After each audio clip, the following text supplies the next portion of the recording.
আসসালামু আলাইকুম ভিউয়ার্স, আমি আকিবরাজ টেকভার্স থেকে এবং আজকে কিন্তু আরও একটি পোকোর স্মার্টফোনের রিভিউ নিয়ে হাজির হয়ে গেলাম।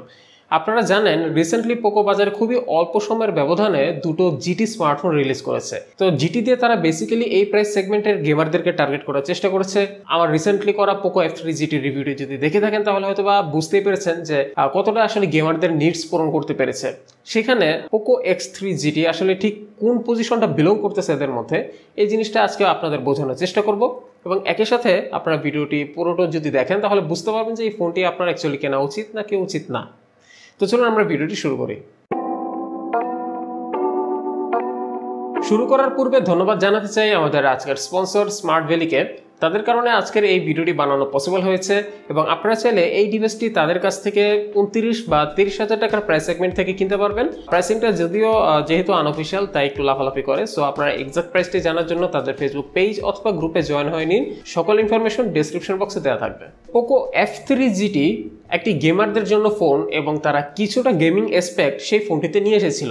এইরকম কিছু গেমিং ফিচার যেহেতু জিটি নামতে বের করেছে তাই আমার কিছুটা এক্সপেকটেশন ছিল এরকম কিছু আমরা পোকো X3 GT তে দেখতে পাবো। বাট স্যাডলি এটা বেসিক্যালি একটা normal device with GT branding. Poco F3 GTর তুলনায় পোকো X3 GT আমার কাছে একটা কাট ডাউন ভার্সন মনে হয়েছে পোকো F3 GTর। এটাতে বেসিক্যালি আপনারা যেই স্পেসিফিকেশনসটা পাচ্ছেন সেটা ওই ফোনের মতো সিমিলার না। তো এই টাফ কম্পিটিশনে চলুন আমরা প্রথমে পোকো X3 GT দিকে আলোকপাত করি। পোকো X সিরিজ আমার কাছে সবসময় ছিল কাকলি স্মার্টফোন সিরিজ, কেননা 2020 সালের অলমোস্ট সব ধরনের মিড রেঞ্জ ইউজারদের কাছে পোকো X3 নইলে পোকো X3 NFC এই মডেলগুলো কিন্তু খুবই ভ্যালু ফর মানি একটা জিনিস প্রোভাইড করার সবসময় চেষ্টা করে আসছে বেশ ভালোভাবে। 29 থেকে 30,000 টাকার প্রাইসে এই ফোনটি যে স্পেশাল ফিচার্সগুলো আপনাকে প্রোভাইড করছে সেটি হচ্ছে মিডিয়াটেক ডাইমেনসিটি 1100, 120 হার্টজের একটা আইপিএস ডিসপ্লে এবং 5000 milliampere battery with 67 watt fast charging support. MediaTek এবং স্ন্যাপড্রাগনের স্টেবিলিটি নিয়ে তো যদি প্রশ্নটা উঠে যায় তাহলে আপনি বলতেই পারেন যে 22,000 টাকায় এত ভালো কিছু পাওয়া সত্ত্বে সেখানে কেন আমি 30,000 টাকা দিয়ে এই ফোনটা কিনবো। ফোনের দাম নির্বাচন করার পূর্বে আসলে প্রথমে দেখা উচিত ফোনগুলোতে থাকা অ্যাসোসিয়েটগুলোর বর্তমান বাজারে কম্পিটিশন অনুযায়ী ঠিক কোন পজিশনটা বিলং করে। ডাইমেনসিটি 1100 এবং 1200কে সাইড বাই সাইড যদি আপনি কম্পেয়ার করেন দেখতে পাবেন এদের মধ্যে জিপিউটা একদমই সেম, মালি G77 MC9 জিপিউ, কিন্তু প্রসেসরটার মধ্যে কিছু চেঞ্জেস আছে। যেখানে আমরা 1200 দেখতে পাচ্ছি বর্তমান লেটেস্ট জেনারেশনের স্ন্যাপড্রাগন প্রসেসরগুলোর মতো 1+3+4 যে লেআউটটা এইটা ব্যবহার করা হয়েছে 1200-এ, যেখানে 1100-এ ব্যবহার করা হয়েছে সেই ট্র্যাডিশনাল 4+4, মানে 4টা হাই পারফরমেন্স কোর এবং 4টা লো পারফরমেন্স কোর। এই ডিজাইনটা বেসিক্যালি আসলে ইনএফিশিয়েন্ট বর্তমান যুগের 1+3+4 এই কম্বিনেশনটার তুলনায়, যে কারণে আমি শুরুতে গেস করছি এটার সিপিইউ পারফরমেন্সটা ডাইমেনসিটি 1200-এর মতো এতটা এফিশিয়েন্ট হবে না। জিপিইউ সেম থাকার কারণে দুটো ফোনেই অলমোস্ট সিমিলার গেমিং পারফরমেন্স পেয়েছি। আমি এটাতে 3D ম্যাক্সে টেস্ট করার পর দেখতে পেলাম আসলে কোরিংয়ে কিছুটা ঘাটতি রয়েছে। এটা কেন হয়েছে আপনারা তো বুঝতেই পারছেন, সিপিইউটার জন্য হয়তো বা কিছুটা বটলনেক হচ্ছে বলে আমার কাছে মনে হচ্ছে, যার কারণে পারফরমেন্সটা একটু কম। কিছু কিছু গেমের সাথে অপটিমাইজেশন জনিত ইস্যু রয়েছে, যেটা আপনারা পোকো X3 GT রিভিউটা দেখে থাকলে হয়তো বা বুঝতে পারবেন। আপনি গেমসগুলোর গ্রাফিক্সগুলোকে যদি কিছুটা অ্যাডজাস্ট করে নেন এই সিপিইউ অনুযায়ী তাহলে আপনি সব থেকে বেস্ট রেজাল্ট পাবেন। যেমন আমি এটাতে পাবজি খেলেছি স্মুথ প্লাস এক্সট্রিমে এবং এটা একদম কনস্ট্যান্ট 60 FPS খুব সুন্দর একটা পারফরমেন্স দিচ্ছে। হিটিং এর অবস্থাও ডাইমেনসিটি 1200-এর মতোই, তবে যেহেতু এই ফোনটা সম্পূর্ণ প্লাস্টিক বিল্ড এই কারণে আসলে হিটটা হাতে খুব বেশি একটা মানে ওইটার মতো বোঝা যায় না। বাট স্টিল এটাও আসলে ওইটার মতোই 40 to 41 ডিগ্রি সেলসিয়াসের মতোই গরম হয়। এবং এর সাথে এই ফোনটাতে আমি স্টেবিলিটি টেস্ট করার জন্য একটা সিপিইউ স্ট্রেস টেস্ট চালিয়েছিলাম এবং সেখানে দেখতে পেলাম যে আসলে বেশ পুয়ার একটা রেজাল্ট। পাশাপাশি আরেকটা উদ্ভট বিষয় লক্ষ্য করেছি, এটার UFS 3.1 স্টোরেজের স্পিড টেস্টে আমার স্পিড টেস্ট অ্যাপটি বারবার মানে different kinds of result show করছিল, একবার খুব ভালো একবার খুব খারাপ, সামথিং লাইক দ্যাট। লাইক আপনার ফোনের পারফরমেন্স বারবার ফ্লাকচুয়েট করছে, বাড়তেছে কমতেছে, এটা তেমন একটা স্মুথ এক্সপিরিয়েন্স না। সো একজন রেগুলার ইউজার বা একজন ক্যাজুয়াল ইউজার অবশ্যই এরকম একটা পারফরমেন্স ওয়ালা ফোন খুঁজবে না 30,000 টাকার প্রাইস সেগমেন্টে। অতঃপর চালালাম কিছু বেঞ্চমার্ক টেস্টিং এবং এই ফোনটির Antutu এবং Geekbench-এর রেজাল্টসগুলো দেখে আপনারা বুঝতেই পারছেন যে 20 থেকে 21 বা 22,000 টাকার প্রাইস সেগমেন্টে পোকো X3 প্রোটাই আসলে এটা হচ্ছে একটা বেটার ডিল। আর আপনি যদি এটা কেনার মতো বাজেট থাকে তাহলে এটা থেকে আর 1000 কি 1500-2000 টাকা বাড়ালে পোকো F3 পাচ্ছেন, যেটা আই থিঙ্ক ওভারঅল এটা হচ্ছে একটা ভালো প্যাকেজ। স্টেবিলিটি ইস্যুর কথায় আসলে এটার ব্যাটারি ব্যাকআপটাও আসলে কিছুটা সাক্ষ্য প্রমাণ করে, যতটা এটা ডেলিভার করতে পারা উচিত ছিল ততটা ভুলও পারছে না। 6 ন্যানোমিটার হওয়াতে এটা আসলে যতটা এফিসিয়েন্সি প্রোভাইড করছে তার সাথে আমার মনে হয় 7 ন্যানোমিটারের স্ন্যাপড্রাগন 865 বা 870 860 এগুলো এর চেয়ে বেটার এফিসিয়েন্সি প্রোভাইড করতে পারে। সো থিওরিটিক্যালি মিডিয়াটেক এখানে অবশ্যই অপটিমাইজেশন ইস্যুতে ভুগছে এবং এটা একটা দেখার বিষয় ছিল। যদিও বক্সে 67 ওয়াটের ফাস্ট চার্জ দেওয়া আছে, যেটা দিয়ে আসলে ফোনটাকে ধুমধাম ফুল চার্জ করা যায়। 1 ঘন্টার কম সময় আমার ব্যাটারি ফুল চার্জ হয়ে যাচ্ছিল।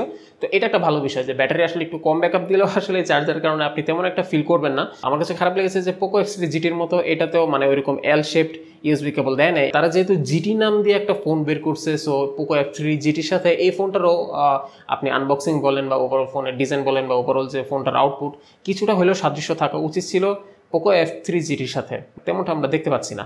So definitely Poco X3 GT is the overpriced smartphone here. Also at the same time, I think this Dimensity 1100 isn't my first option in terms of choosing your first SoC in this price segment. আমি এরপরও prefer করব আপনারা এই price সেগমেন্টে স্ন্যাপড্রাগনের চিপসেটগুলো ব্যবহার করার চেষ্টা করবেন, আর যদি Dimensity 1200 হয় তাহলে সেটা হয়তো একটু ভিন্ন ব্যাপার। কিন্তু পোকো X3 Pro এর চাইতে যে জিনিসটা এটা এগিয়ে থাকবে সেটা হচ্ছে এটার ওভারঅল ডিজাইন, এক হাতে ব্যবহার করার অভিজ্ঞতা এবং ওভারঅল ওজন। স্টিল এটা প্লাস্টিক বিল স্মার্টফোন, পেছনেও প্লাস্টিক, সাইডেও প্লাস্টিক, মোটামুটি সহজেই স্ক্র্যাচ পড়ে যাওয়ার মতো অবস্থা। কিন্তু আমি ফোনটাতে 3.5 মিলিমিটার অডিও জ্যাক পোর্ট দেখতে পাচ্ছি না, এটা একটা নেগেটিভ দিক আমি অবশ্যই বলবো অ্যাজ এ গেমিং ডিভাইস। এই ফোনটার যে কালো কালারটা এটা কিন্তু আঙ্গুলের ছাপ পরে বেশি এটা দেখা যায় এবং দেখতে বিরক্তিকর লাগে, কেননা উপরের দিকের এই অংশটা কিছুটা ক্রোমিয়াম টাইপ একটা রিফ্লেক্ট দেওয়ার চেষ্টা করে, অলমোস্ট পিওর আয়না। আর নিচের দিকে একটু ডার্ক এবং এখানে গ্লিটারের মতো জিনিস দেখতে পাওয়া যায়, যেটা আসলে আমার কাছে ভালোই লাগছে দেখতে।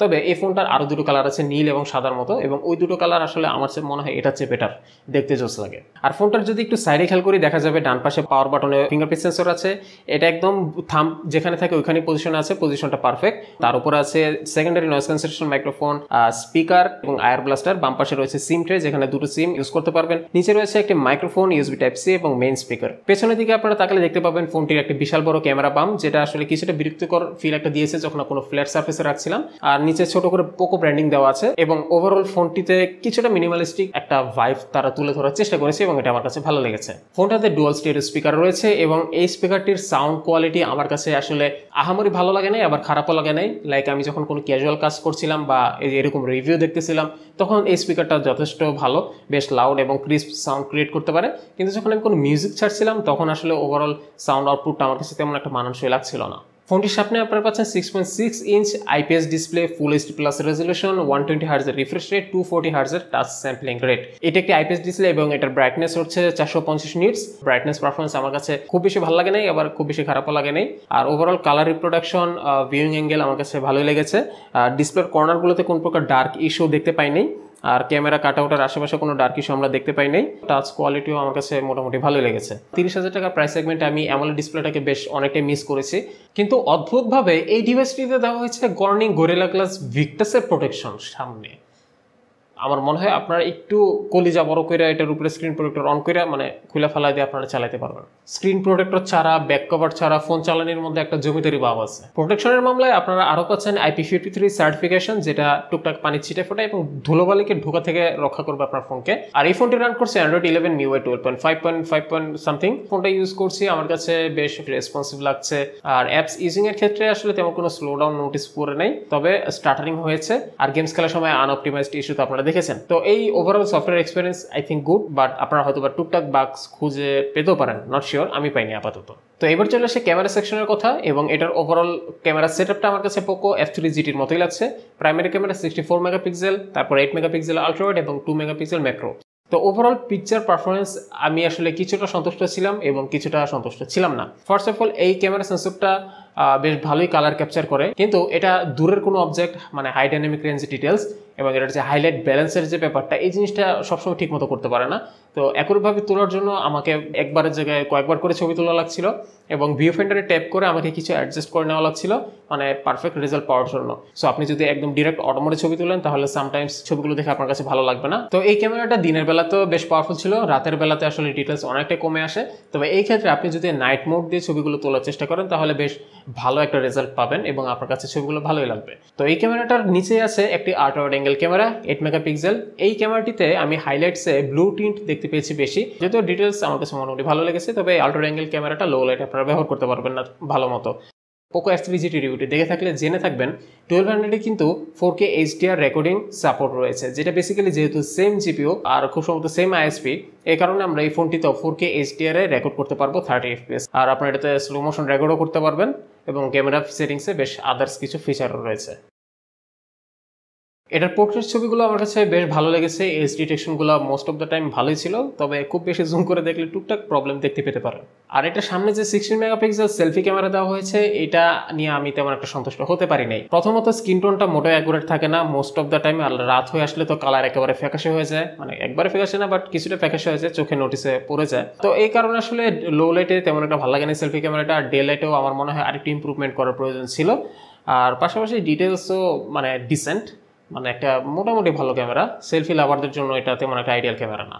তো এই ছিল Poco X3 GT কে নিয়ে আমার মতামত। আমার মতে এই ফোনটা আসলে একটা ওভারপ্রাইসড স্মার্টফোন, কিন্তু এই ফোনটার দাম যদি কমাইতে হয় তাহলে এতটাই কমাইতে হবে যেটা আসলে থিওরিটিক্যালি পসিবল না। সো এই ফোনটার বর্তমান মার্কেট পজিশনটা আমার কাছে তেমন একটা জাস্টিফাইবল বলে মনে হচ্ছে না। আমার মনে হয় এটা থেকে Poco X3 Pro বেটার, নাইলে এই বাজেটে আরেকটু বাজেট বাড়ায় Poco F3 বেটার। Mi 11 লাইটও আছে, যেটা আসলে একটু অন্যরকম ইউজার বেসদেরকে একটু অন্যভাবে অ্যাট্রাক্ট করবে, যেটা আসলে এই ফোনটা কখনোই ডেলিভার করতে পারবে না। আবার এই প্রাইস সেগমেন্টে Redmi Note 10 Pro Maxও আছে, বেশ গুড লুকিং একটা স্মার্টফোন এটার তুলনায়। এই জিনিসগুলো যখন আপনি কনসিডার করা শুরু করবেন তখন আসলে এই ফোনটা আস্তে আস্তে আস্তে আপনার লিস্ট থেকে একটা একটা করে চলে যাবে। তো এই কারণে আমার কাছে ফোনটা ওভারঅল তেমন একটা প্রমিসিং মনে হচ্ছে না। আপনারা হয়তো বা যদি মিডিয়াটেক চালানো সব থেকেই থাকে Dimensity 1200 ফোনটা ট্রাই করার চেষ্টা করুন। তো আমি আসলে এই ফোনটা তেমন কাউকে সাজেস্ট করছি না, তবে আপনার পার্সোনালি যদি মনে হয় আপনি ফোনটা নিয়ে সন্তুষ্ট থাকতে পারবেন তাহলে কিনে নিতে পারেন আমাদের আজকের স্পন্সর স্মার্ট ভ্যালির কাছ থেকে। তো আজকের মতো এখানে শেষ করছি। ডিভাইস নিয়ে আপনাদের মতামত অবশ্যই জানবেন কমেন্ট সেকশনে, এবং সামনে আরও কী ধরনের ভিডিও দেখতে চান এই ব্যাপারেও আমাদেরকে জানাতে পারেন। ভিডিওটি ভালো লেগে থাকলে অবশ্যই লাইক বাটনে চাপ দিবেন, এবং আপনার কাছে যদি মনে হয় এটা সাবস্ক্রাইব করার যোগ্য চ্যানেল তাহলে please don't forget to hit the subscribe button. আজকের মতো এখানেই বিদায় নিচ্ছি। সবাই ভালো থাকবেন, সুস্থ থাকবেন, টেকভার্সের সাথেই থাকবেন। আসসালামু আলাইকুম।